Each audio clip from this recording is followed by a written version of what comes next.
In this video, I'm going to show you how to cut a bottle with a soldering iron. We will start with scoring the bottle with a bottle cutter. Remember to get a good score line and only do one pass. Going over the score line multiple times will make the cut more difficult. While making the score line, you can tell when it starts to overlap because the sound will change to a crunching sound.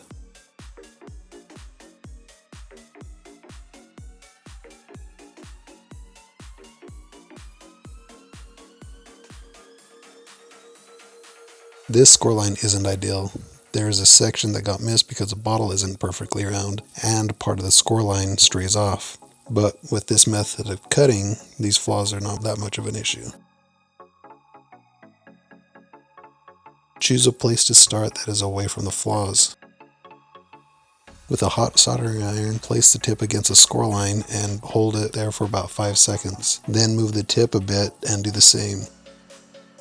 The exact time isn't that critical. Continue doing this all the way around the bottle. This won't be enough to cut the bottle, but a lot of times it will start a crack along the score line. If you happen to have stray score lines, just like I did this time, just follow the line where you want the bottle cut.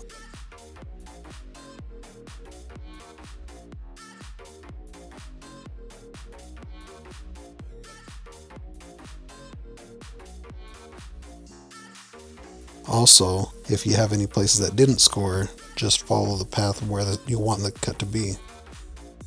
Although I didn't do it this time, it does help to draw a line for the path with a marker so that you have a visual reference if you have a section that did not score.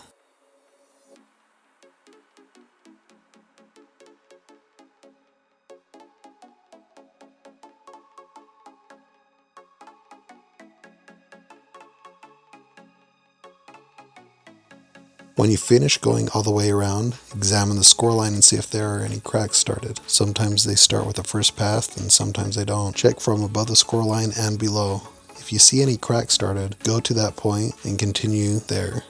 The crack will be shallow and possibly hard to see, so try to get it to reflect.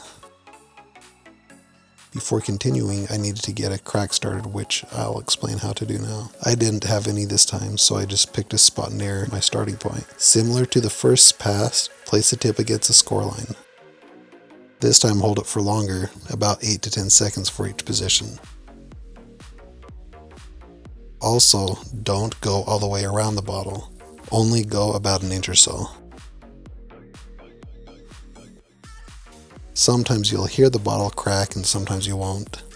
So check again for any signs of a crack starting, then go back to where you started and start again.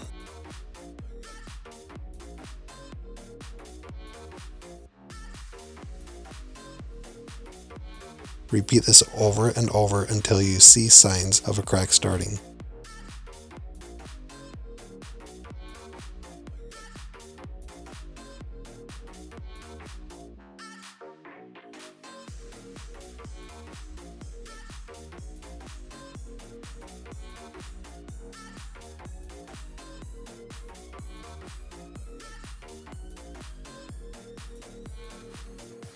Signs to look for a crack starting vary. It could look like an obvious crack, or could look like the scoreline getting slightly thicker, or it could look like a reflection or glare off the inside of the glass.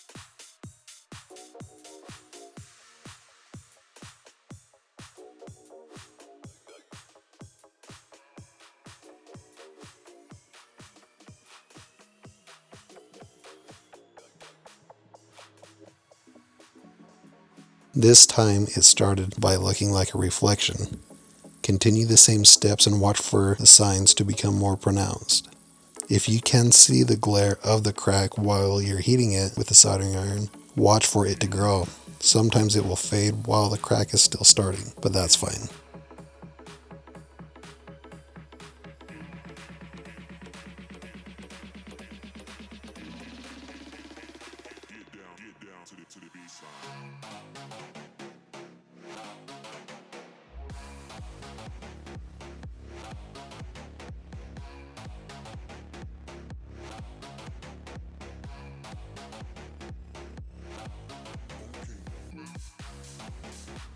Once it does start to grow, you won't need to hold the soldering iron in the same spot for as long, so move it away from the crack as it grows.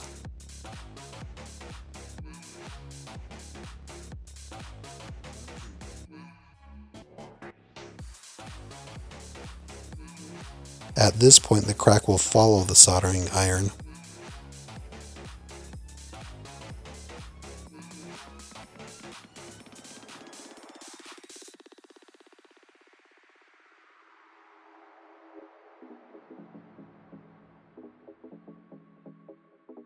As you can probably already tell, this method does take quite a bit longer than some of the other methods.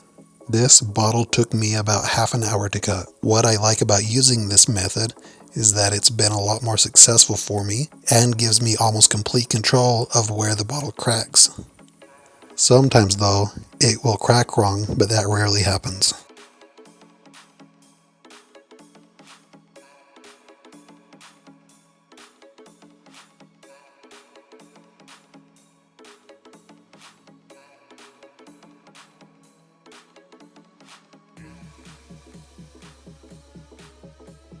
If you do happen to have any places where there is no score line, keep following the path you want the crack to go and it will follow the soldering iron.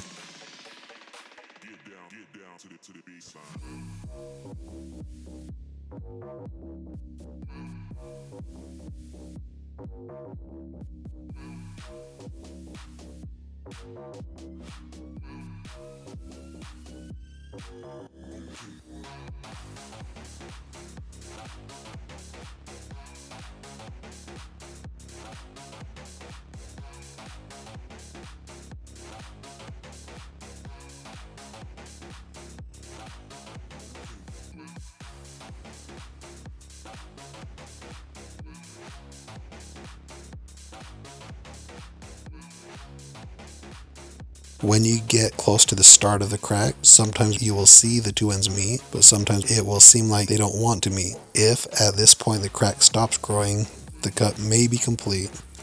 Try separating the top of the bottle, but don't force it apart. If the cut is complete, it will separate easily.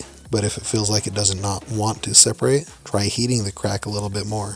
Usually, just heating the last little bit helps, but sometimes you need to heat random parts of the crack. Just remember to not force it to separate because that could cause it to crack randomly.